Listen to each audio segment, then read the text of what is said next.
Aujourd'hui, le Brésil est le troisième pays le plus infecté par la Covid au monde, après les États-Unis et l'Inde, et le deuxième, hélas, en nombre de décès. On a plus de 9 millions de cas de Covid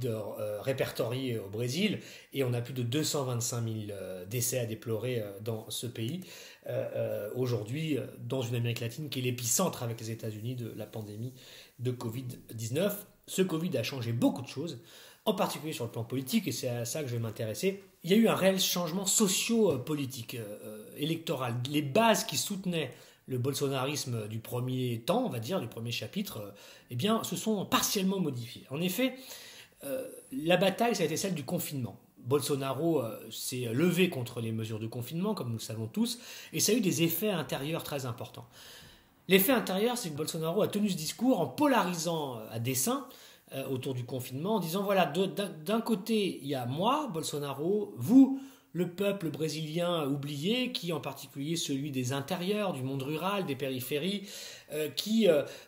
largement en général travaille dans le secteur informel, qui n'a pas de protection sociale, qui doit aller travailler, et au nom de la liberté, la défense de la liberté individuelle, de la défense de l'économie et du droit du travail, eh bien je suis contre le confinement, et je m'oppose en cela eh bien, aux classes moyennes, supérieures, éduquées, diplômées, qui, elles, dans leur confort urbain, en quelque sorte, ont les moyens, la possibilité de se protéger, de ne pas travailler, et je fais le choix de vous soutenir contre elles. Et donc, il a perdu le soutien de ces classes moyennes et supérieures urbaines. On l'a vu aux élections locales de fin 2020, qui ont été pas bonnes pour Bolsonaro, en particulier dans les villes, dans le monde urbain, où il a largement perdu. Mais on a vu aussi, dans le même temps, que sa stratégie a fonctionné parce qu'aujourd'hui, il y a un tournant plus populaire, plébéien, de l'intérieur brésilien, qui fait que Bolsonaro a quand même 40% de soutien au Brésil, ce qui est tout à fait important. Il a ça, il a changé d'alliance politique parce que, étant en conflit avec les partis, on va dire, traditionnels du centre-droit et de la droite, le Parti de la social-démocratie brésilienne, le PSDB, et le mouvement démocratique brésilien, le MDB, qui cherchent à s'affranchir finalement de Bolsonaro, auquel ils se sont ralliés faute de mieux en 2018, eh bien, il a rompu l'alliance avec eux, il en a passé une avec ce qu'on appelle les partis du Centrao, qui sont une dizaine de partis politiques plutôt régionaux, pas nationaux, mais qui en fait contrôlent les 2/3 du Congrès, des voix, et qui dirigent des localités sur lesquelles vivent à peu près 35% des Brésiliens. Donc c'est pour vous dire l'importance quand même de ce Centrao, qui est difficilement identifiable, c'est un peu une nébuleuse. Ce sont des partis très opportunistes, des entrepreneurs politiques qui toujours monnaient, disons, leur soutien au gouvernement et aux lois, à faire des lois au Congrès, en contrepartie de postes ministériels, de postes dans les administrations, de subventions, et aussi de circonscriptions ou de zones dans lesquelles ils pourront se présenter sans avoir de concurrents des partis qui sont eux au gouvernement. Et c'est ça que la fonction du Centrao au Brésil est. Bolsonaro a noué une alliance avec eux, ce qui rend difficile la possibilité pour les partis plus installés et nationaux, le PSDB, le MDB ou le PT, réellement de réussir par exemple à avoir les voix nécessaires pour une procédure d'impeachment, comme en ce moment ils essayent de le faire pour sa gestion du Covid. Alors ce confinement finalement a créé cette polarisation, ce clivage, Bolsonaro contre le Congrès, Bolsonaro contre la Cour suprême, Bolsonaro contre toutes les institutions brésiliennes, contre beaucoup de gouverneurs du pays, mais Bolsonaro avec le peuple de l'intérieur finalement brésilien, auquel il a alloué une aide d'urgence pour un montant de 60 milliards de dollars sur le budget brésilien, 15% du PIB environ, qui a fait que des millions de Brésiliens vulnérables sans ressources ont pu bénéficier jusqu'à fin décembre d'une allocation mensuelle qui était en réalité assez importante, puisqu'en général elle faisait la moitié du salaire médian brésilien, et donc pour beaucoup de gens ils avaient plus avec ça qu'ils n'avaient eu avant avec les autres programmes sociaux, et donc ça lui a donné cette espèce d'adhésion. Alors aujourd'hui, sous la pression d'autres secteurs qui sont liés avec lui, en particulier les élites économiques et financières, qui demandent à Bolsonaro une modération des financements publics, de réduire la dépense publique parce que l'État s'est endetté, etc., et qu'il va faire face à une crise économique cataclysmique dans les mois qui viennent, pauvreté, inégalité, chômage, etc., eh bien Bolsonaro a annoncé la fin de ce programme d'aide d'urgence, tout en disant qu'il allait augmenter, revaloriser le programme Bolsa Familia, qui était le grand programme social d'avant cette aide d'urgence pour les gens qui en auraient besoin. Donc en fait, aujourd'hui, que va-t-il se passer ? La question pour Bolsonaro, ça va être de savoir s'il va survivre en réalité à la crise économique et sociale induite par la pandémie de Covid-19.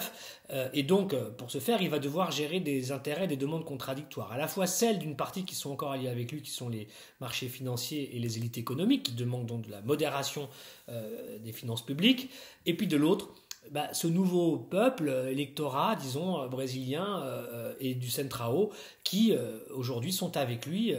et qui vont, eux, demander, avoir besoin toujours d'une intervention et d'un soutien public, des politiques publiques, de la puissance publique par rapport à leur situation économique et sociale. Donc c'est entre tout cela que Bolsonaro va devoir naviguer. Il va devoir naviguer avec le soutien des militaires qui, encore plus dans cette situation, ne veulent pas de changements inconsidérés ou qui ouvriraient des trajectoires tout à fait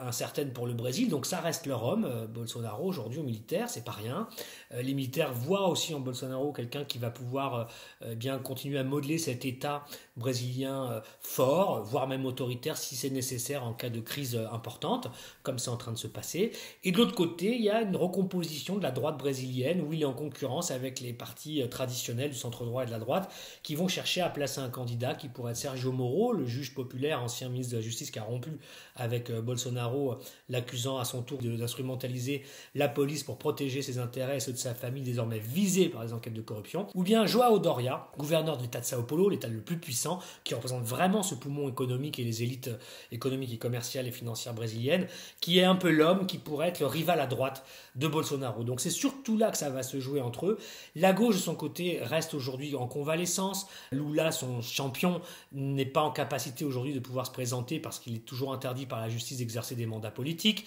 Et puis on ne sait pas si vraiment il voudrait le faire. Il n'y a pas d'autres leaders, même s'il y a eu des émergences de nouvelles générations qui aujourd'hui peuvent unifier cette gauche et ce centre-gauche qui est divisé, fracturé, toujours frappé par tout ce qui s'est passé avant et puis qui manque de popularité aujourd'hui et toujours rejeté par une bonne partie des classes moyennes dont on parlait tout à l'heure. Et donc c'est ça qui fait que la gauche aujourd'hui n'est certainement pas actrice réellement de la dynamique politique qui va arriver dans les mois prochains au Brésil. Alors, la recomposition des droites, Bolsonaro va-t-il réussir à maintenir son camp ou pas? Est-ce que les droites traditionnelles vont revenir dans le jeu? C'est une possibilité, c'est ce qui va s'ouvrir. Alors sans mauvaise comparaison, on a quelque chose qui peut ressembler un petit peu aux États-Unis avec Trump et puis les démocrates, et une partie des républicains d'ailleurs. C'est-à-dire le retour des forces traditionnelles au pouvoir, à une certaine volonté de reprendre un peu les choses en main, une certaine normalité, si tant est que ça veut dire quelque chose. Donc c'est ce qui peut se passer. Et alors justement, Jair Bolsonaro va devoir faire avec Joe Biden, c'est une des interrogations de la période.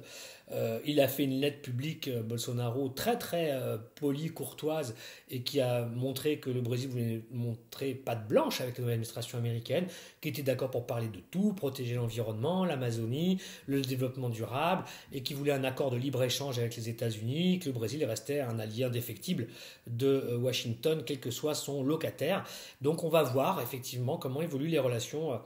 entre Biden et Jair Bolsonaro. C'est un des éléments, mais pas le plus central qui jouera pour la dynamique interne, mais en tout cas ce qui va déterminer encore une fois, et c'est ma conclusion, les changements politiques, ça va être la survie à la crise économique et sociale et le match dans le centre-droite et la droite pour savoir qui pourra prendre le leadership en 2022. Ça fait partie des éléments très importants à suivre pour voir l'évolution du bolsonarisme. À bientôt.